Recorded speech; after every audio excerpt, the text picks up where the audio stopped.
Hello dear subscribers, today I will show you how you can easily move your icons on your iPhone. So for doing this you just need to press on some icon and just move it somewhere, and here you can see that it appear close delete button on the top of the all of icons, and also you can change location from your icon you choose.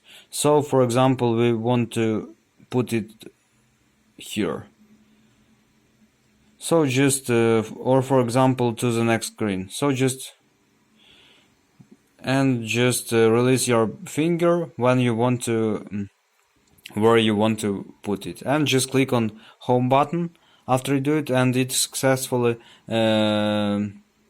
put your icon to your new location. So this is how it works. So thanks for watching, have a nice day, subscribe to my channel, click like, and goodbye.